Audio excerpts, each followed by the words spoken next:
As my colleagues have heard me say in a different venue, my mother hears say you're doing God's work, and you really are. You know, I know that a lot of people are in desperate need of a facility like this and child care. I didn't fully appreciate it as a young member of the county council when I was 27 years old.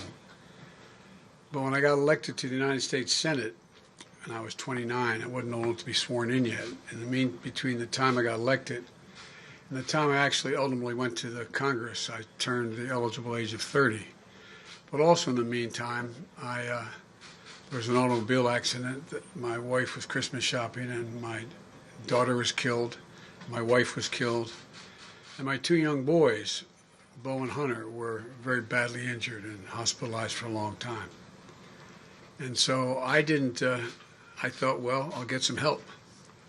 And I was making a decent salary as a U.S. Senator, $42,000 a year. That was a decent salary. And I could not afford the child care. Everybody wonders why I commuted every day 265 miles a day to be back and forth with my children. I could afford the train, it was cheaper, to be able to take every day so I could kiss my boys. It wasn't Ozzie and Harriet, but we'd have breakfast in the morning, and when they got a little older, get them off to school.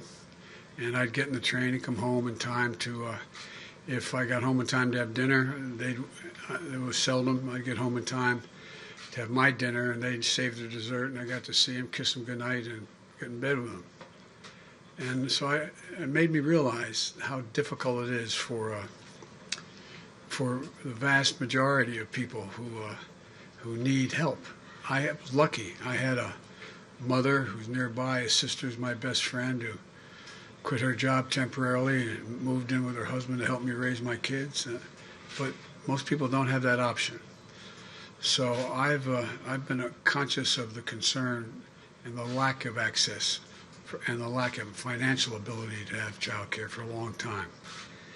And I want to thank the team here at the Capital Development Center for welcoming us today. And I want to thank the excellent Connecticut leaders you have here. Ned, you're one of the best governors in the United States of America. No, you really are. You really are, because you stand up for what you believe in and you don't back down.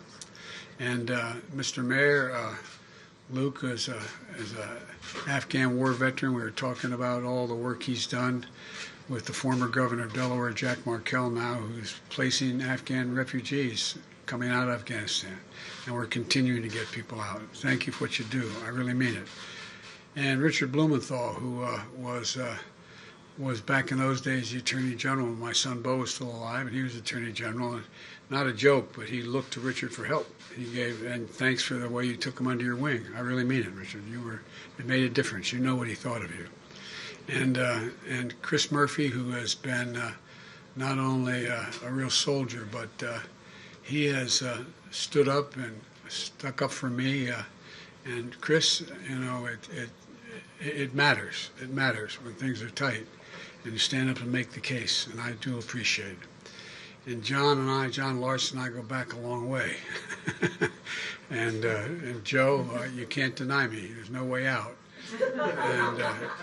And Rosa DeLaura, who is, I don't have time, I want to keep you, but the first time I came up this way, my son was going to Yale Law School, and her mother was a committeeman?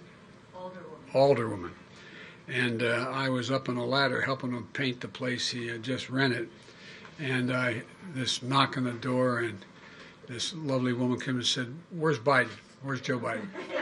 And I was up on a ladder, and I had paint all over me, and I was a sitting U.S. Senator. I said, "I'm here." She said, "No, where's Biden? Where's Biden?" And she brought the chief of police over to let him know that everything was going to be taken care of. But your mother was something else. But that old expression, the apple doesn't fall far from the tree. Rosie, you've been an incredible leader in all things having to do with the health and well-being of children and women. And we would not have had the legislation we're now trying to continue were it not for you.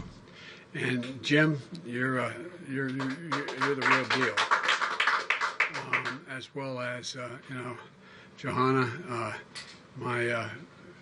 The comment I got from Johanna, I get from everybody. Where's Jill? Where's Jill? I'm Jill Biden's husband. She is now I think she's either in New Jersey or Virginia, I'm not sure, after teaching 15 credits this week at the community college. And she is out there making the case.